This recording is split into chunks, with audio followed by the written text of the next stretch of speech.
Chaque fois qu'on va dans une maison, elle est magnifique à chaque fois. On découvre tous les jours. Moi j'habite ici depuis 50 ans et il y a plein d'endroits que je ne connais pas, des maisons que je découvre. C'est simple, chaque fois qu'on fait un chantier, c'est différent. Voilà. La forme de la maison, le travail.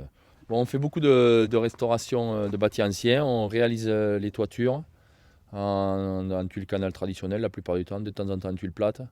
On fait des percements d'ouverture avec des encadrements en pierre.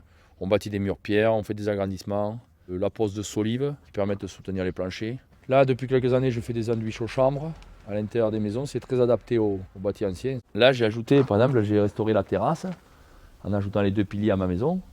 Et les autres sont de 1770. Donc, je pense que dans 100 ans, tout sera encore en place. En fait, quand on fait de la restauration, il faut beaucoup de matériel. J'ai beaucoup de pierres, de tuiles, de poutres, du bois et de la pierre. Voilà, donc ça demande un peu de stock, un peu de place. Je travaille que pour des gens privés qui restaurent des maisons anciennes, forcément. Donc les conseiller dans l'utilisation des matériaux, les conseiller dans l'ordre des travaux. Et ma démarche commerciale, c'est le bouche à oreille. Les gens ils m'appellent.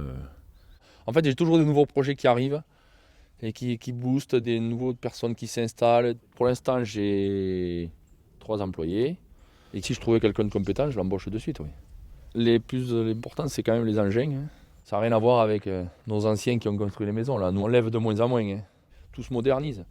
Donc ça, c'est bien. Hein. Les grues sont de plus en plus performantes. Elles se déplacent facilement. Elles s'installent facilement. Donc ça, il faut bien avouer que ça facilite grandement le travail. Ouais. Ce qui est intéressant, c'est de sauvegarder le patrimoine et à continuer à sauvegarder le savoir-faire. C'est pas très difficile, hein, franchement.